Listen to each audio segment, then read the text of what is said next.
Good evening, ladies and gentlemen. Today we are going to be reading a story about beavers. Chapter 1 Ménage trees. The smell of recently burned cedar wafted through the air. The air was still and cool, with the guise of darkness still shadowing the treetops. Today felt right to explore a new trail, one I heard about from the locals named Gully's Creek Trail. While it was a little farther away than my usual trails, I wanted to feel the thrill of something new.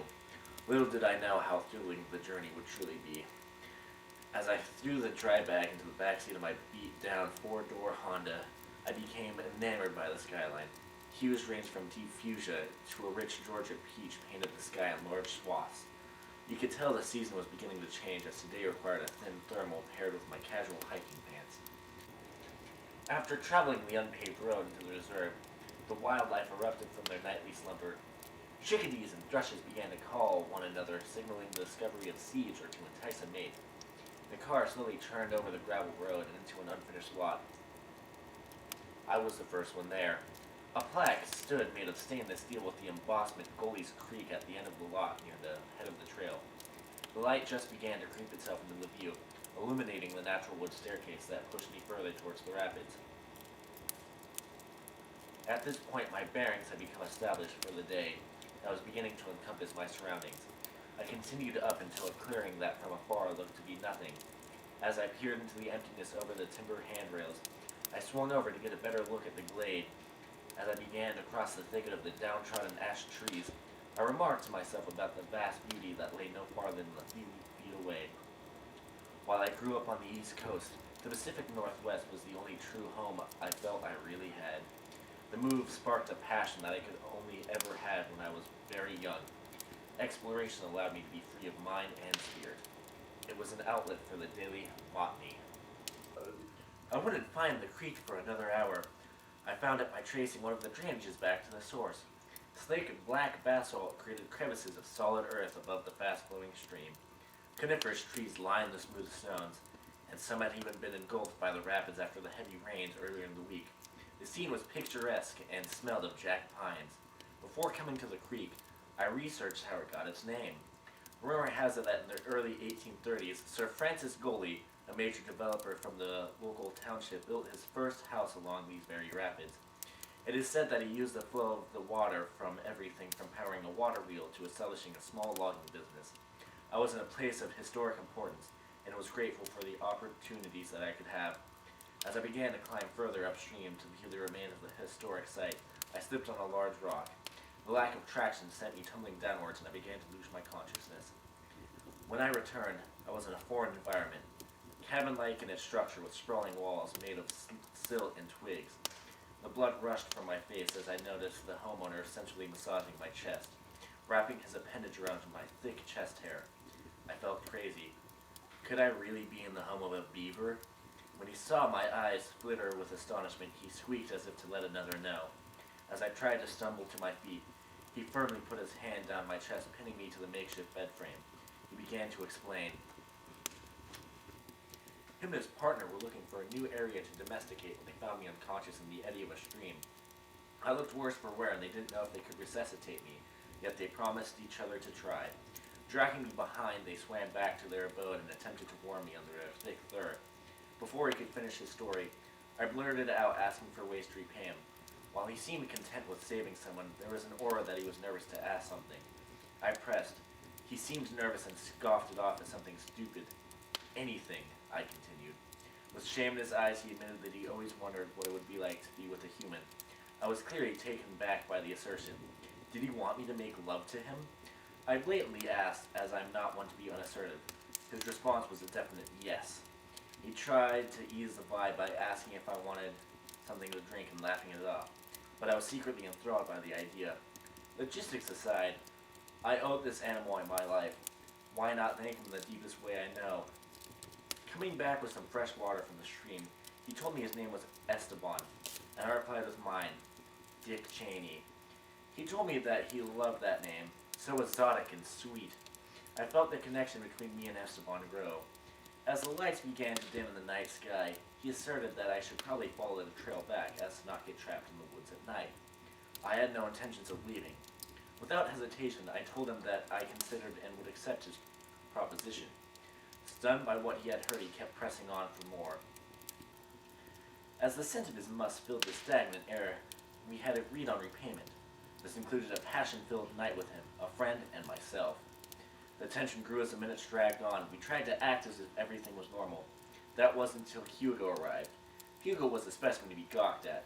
Perfect teeth, a gorgeous coat of fur, and a perfectly symmetric tail. He was so photogenic, I swear I had seen his visage in the National Geographic. He replied that I must be mistaken and kissed every inch of my body. His coat rubbed against my skin, coating me in his perfectly scented oils. They began to take sinuous fibers from the barks of willows to restrain my arms and legs. I was face down on the grime of a beaver's den without my clothes on, but I felt at home. They began to slap their ebony tails against my bare ass, causing me to groan in response. I truly didn't mind the pain. The writhing motion of my body caused my wrists and my ankles to chafe. Luckily for me, they gave me a chunk of willow pith to chew on as a gag. The salicin from the bark eased my pain, but I could still feel every motion they took. Hugo's glistening pink tongue encompassed my body and drove me wild. No one had filled my needs like these two had. As we lay together, panting for air, dopamine streaming through our veins, I believe we all had the same realization. This could never be a one-time thing. Chapter 2. A Muse of Musk. As I returned to my car, the event that had just happened seemed alien to me. Did I really just make love to two woodland creatures, or did the sun exposure cause hallucinations? I made the drive back home and stewed on it. As I got back to the house, I took the dry bag out and whipped it over my shoulder. When I entered the house, I would drop it all in the entryway. I was exhausted.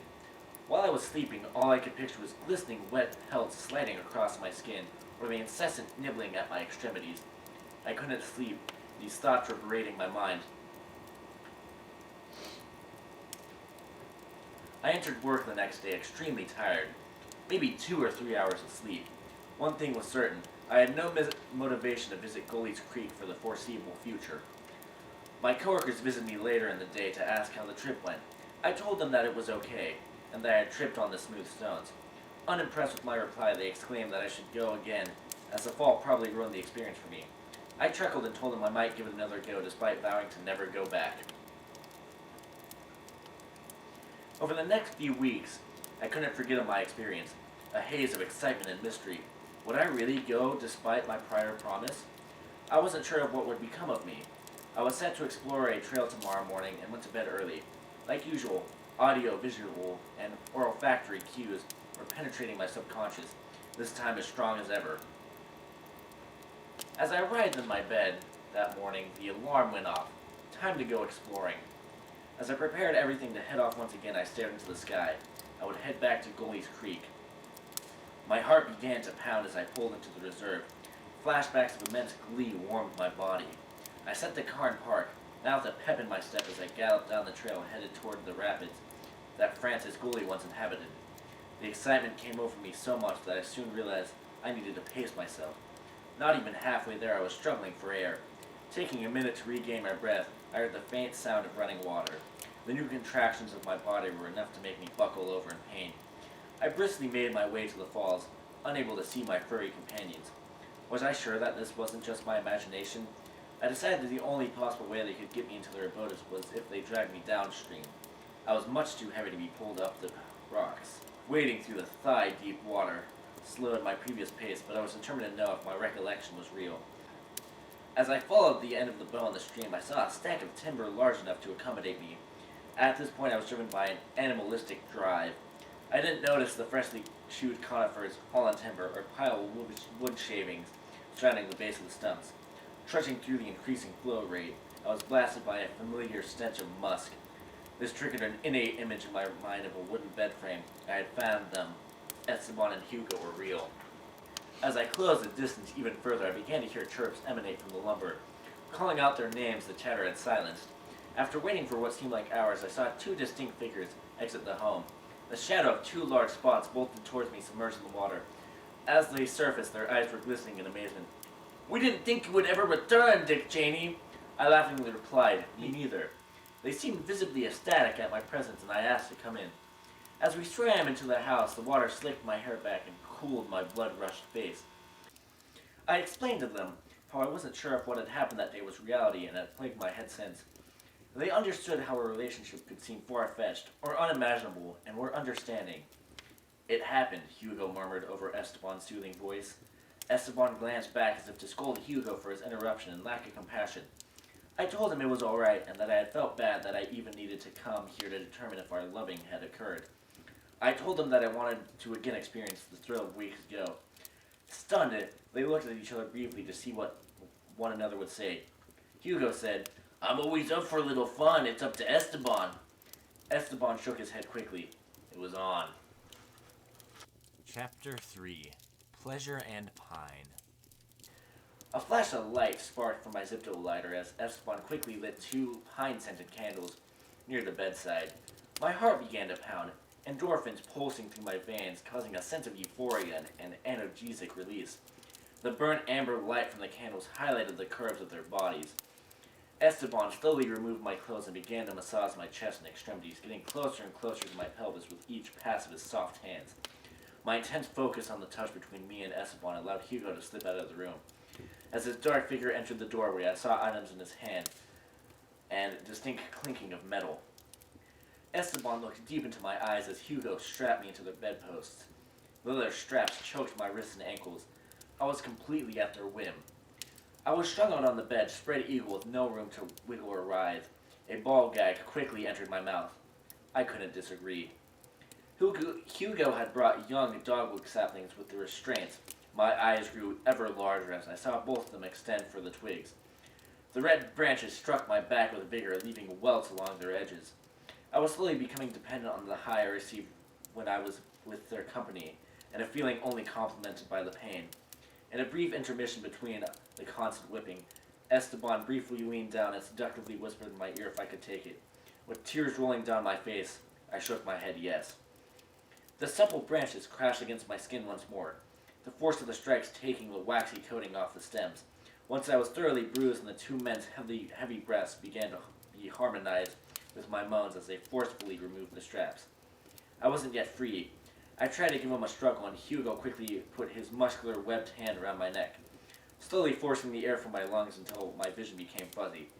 As my body went limp, they placed me flat on my back. Droplets of blood began to form where Hugo's claws had dug into my neck. As I slowly regained my consciousness, I felt a searing heat over my chest. They were pouring the pine-scented candles and molten wax over my body. I began to pant faster and faster as more of the viscous material spread across me. They began to tear away at the now congealed green mass. The hairs were slowly pulled from the roots as sheets were peeled away. Esteban began to nibble on my ear and kiss my neck. Once Hugo was thoroughly happy at the pain he had derived from me, he unlocked my shackles. First came the pain. Pleasure was soon to follow. Esteban's hand drew closer and closer to my appendage until he began to tease it. Before I could reply him asking if it felt good, his mouth suctioned onto me, his coarse tongue licking the tip. My eyes rolled into the back of my head. The numbing over my body, accompanied by the extreme pleasure, filled my lust. As my vision realigned with Hugo's, I began to salivate. I couldn't believe what I saw. To be continued.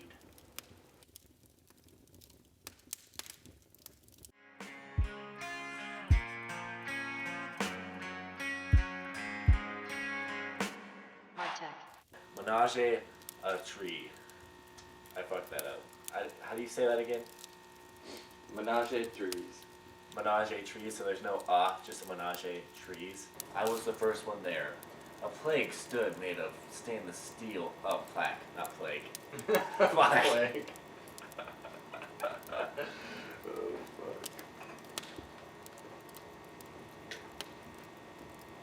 I wouldn't find the creek for another hour.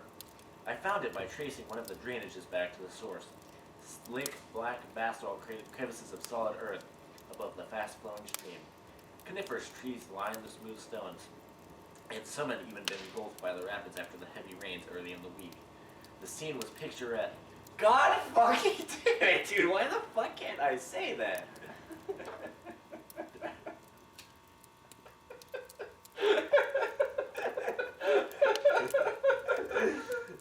Take fucking 3 on this paragraph. Okay, I'll have to light this fucking thing again. Pain in the ass. still don't know what name I should use to replace the X's.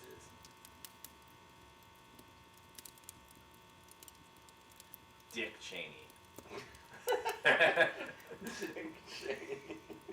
Alright. Alright. They began to slap their ebony tails against my bare ass, causing me to groan. I was exhausted. While I was sleeping, all I could picture was glistening hilts. Glistening pelts? Yeah, I said hilts. Like Peterbilt, the company? Glistening semi-trucks. A Peterbilt Cascadia. Oh, I'm gonna chum.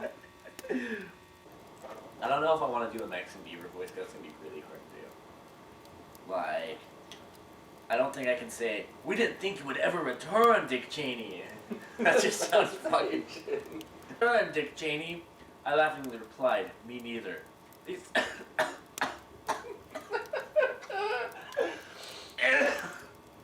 All this fucking tobacco is getting to me, dude. Fuck. Alright. Just start it. I laughingly replied. I laughingly replied at her whim. I was strung out on the bed, spread eagle, with no room to wiggle or re-eye. God damn